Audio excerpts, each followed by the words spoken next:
Wancu keterangan nana ge wala tastaru biayati samanang kolila. Ulah nukerkeun ayat-ayat Allah kana barang nu teu pira.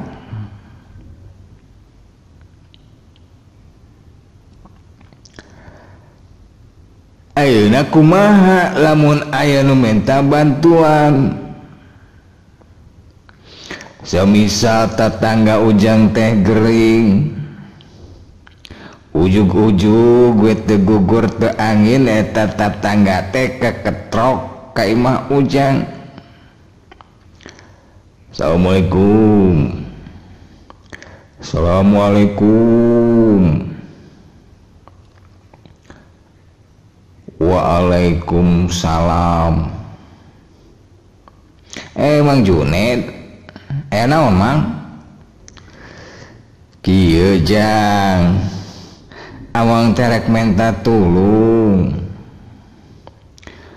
Minta tulung naon amang?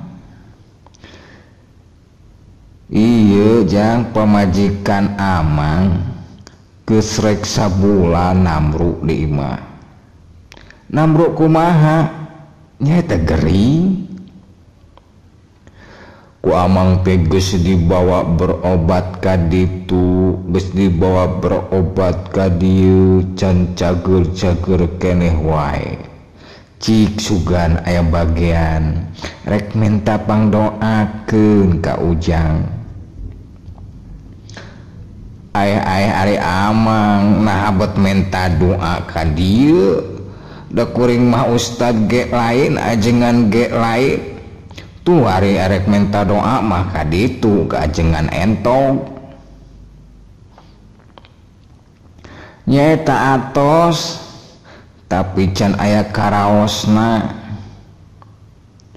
Uleuh didoakeun ku ajengan can aya karaosna, atuh kamu didoakeun ku urang mang. Da urang malen ajengan-ajengan acan. Cuk mararodel wae si amang mah. Ah tong sok kitu. Ieu mah dipenta karna Allah na. Puguh amang teh geus bingung. Kudu kamana jeung kudu kumaha. Ras we amang teh inget ka ujang. Peda ujang teh sok katingali ku amang getol ngaji ka mamajengan kosim. Hayu ieu mah tulung ieu mah pangningalikeun pamajikan. Indit we ujang teh ka imah Mang Junaid. Inditna ujang ka imah Mang Junaid make niat henteu. Kudu make niat ari indit-inditan teh.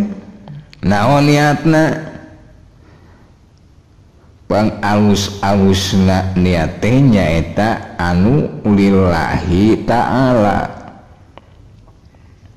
Sabab aya kalana kieu. Contona ujang diangkir ku Mang Endin, ditah ngaduakeun nu keur nyeri sirah.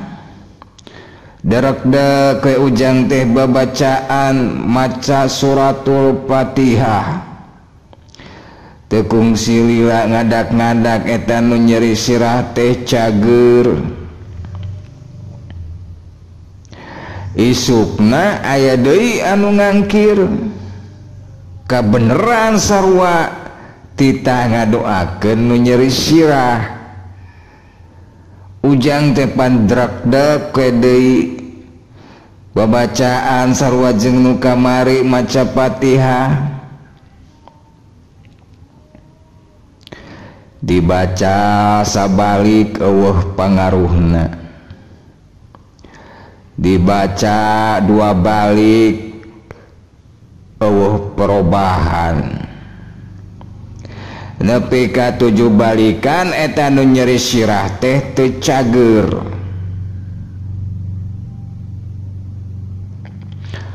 Naon rusiahna nu kamari mah cager cukup ku sakali. Nah ari nu ayeuna mah nepi ka 7 kali teu cager keneh.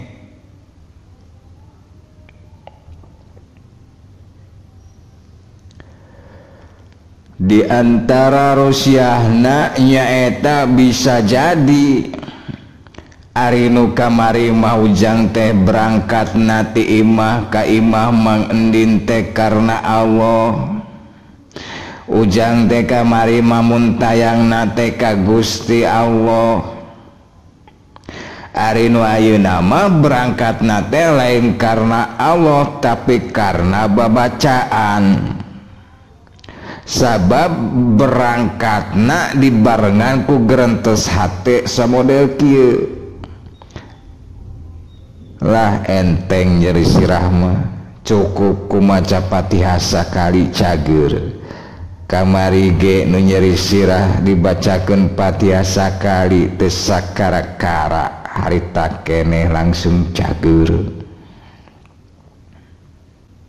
Jadi nu ayeuna mah mun tayangna teh lain ka Gusti Allah tapi kana babacaan. Tak kade bisi kitu. Jadi orang sing waspada, sing tartib init-initan kamana wae niatan ku niat anu ditungtungan ku lillahi ta'ala. Jadi sing muntayangna ieu hate akal pikiran tekad ucap jeung lampah teh ka Gusti Allah. Balik deui kanu tadi diteang we eta pamajikanana nu gering teh ku ujang ka imahna. Tuluy ku ujang teh didoakeun eta nu gering teh. Sanggeus narengseng ngaduakeun nu gering, meh balik Mang Junaid musiwal kana sakuna. Rek ngeupulan ka ujang. Tah didinya ujang rek kumaha? Nah rek ditarima atau rek ditolak?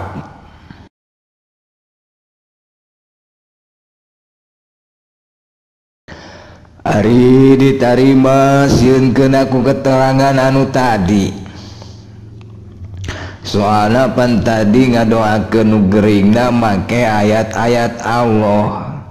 Ceuk kateranganna pan ulah nukeurkeun ayat-ayat Allah kana barang nu teu sapira, diantarana kana aliyah dunya seperti kana duit.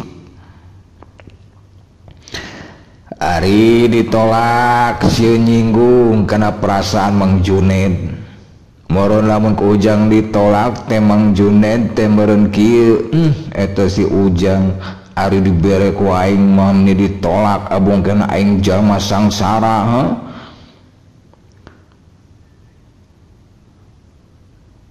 Mun kitu mah Mang Junaid teh tanyerieun hate gara-gara ditolak pamerena ku ujang. Jadi ujang rek kumaha?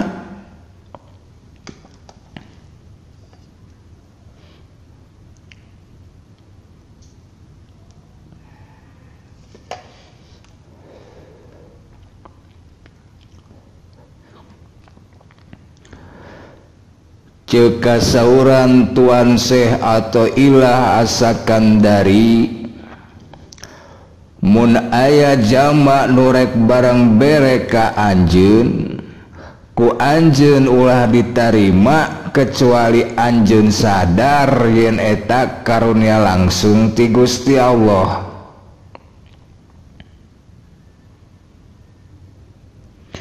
Hartina ari dibere mah tarima, ulah soteh menta buruh, komo bari masang tarif mah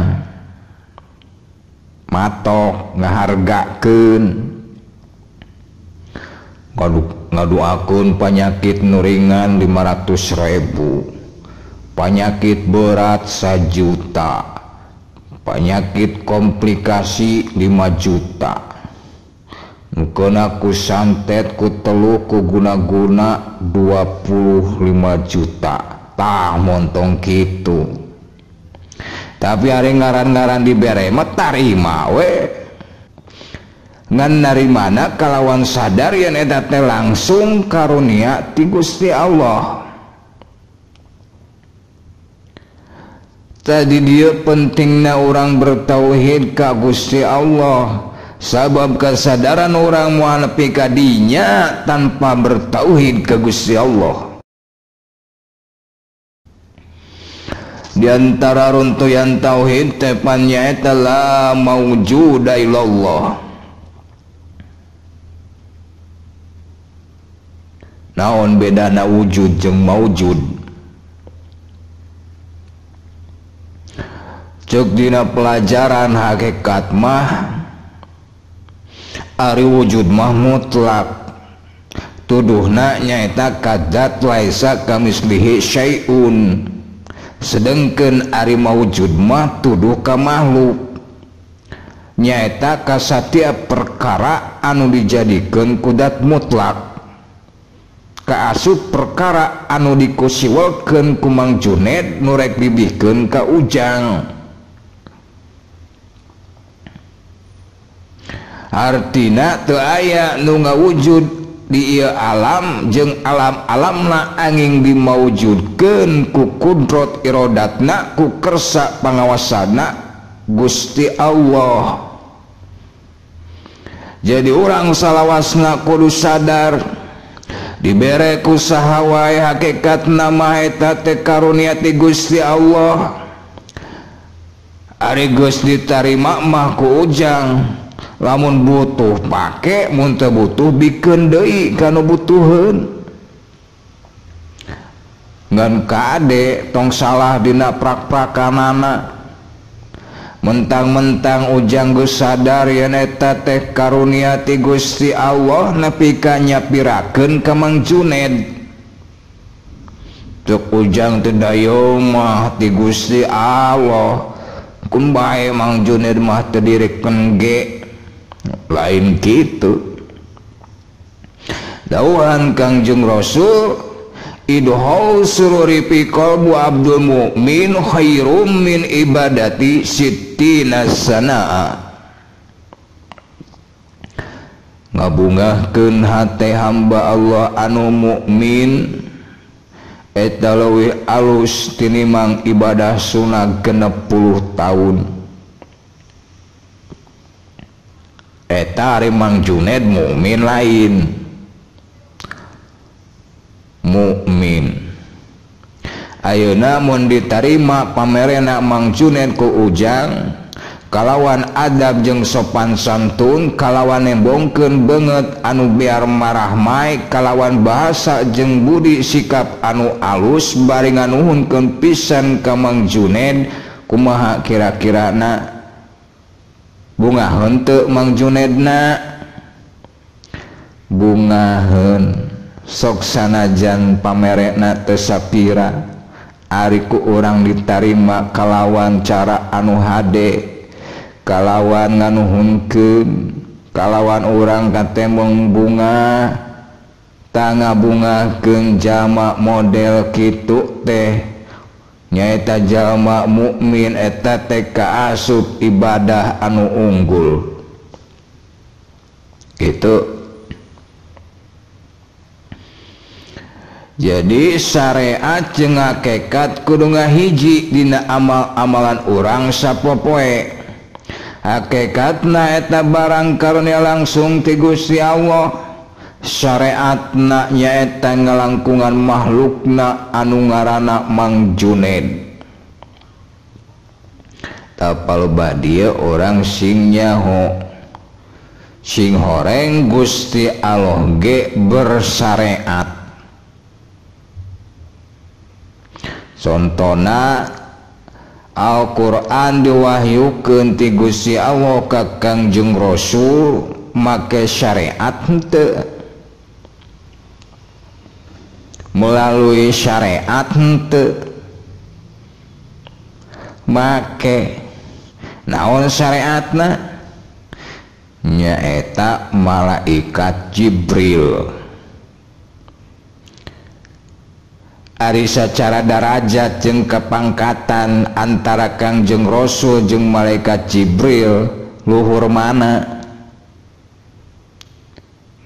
Luhur Kangjeng Nabi. Ari Kangjeng Nabi hormat teu ka malaikat Jibril, hormat tah eta teh contoh. Artina orang kudu daek ngurus, kudu daek ngarawat, kudu daek make kana syariat. Jadi ayeuna lamun aya jalma ngaku ahli makrifat, ngaku ahli tauhid, ngaku ahli hakikat, tapi tara salat, tara zakat, tara puasa, tara geus mampu haji tapi teu berangkat, tanu kitu montong diturutan. Allah wae nu kagungan orang sadayana, nu diibadahan ku orang sadayana bersyariat, nuduhkeun nulungan, ngarahmatan, ngarizkian ka makhlukna ngalangkungan syariat. Sugan ngarizkian ka ujang teh digebrukkeun ti langit ka imah pan henteu jang melalui syariat. Ari ieu rek ninggalkeun syariat.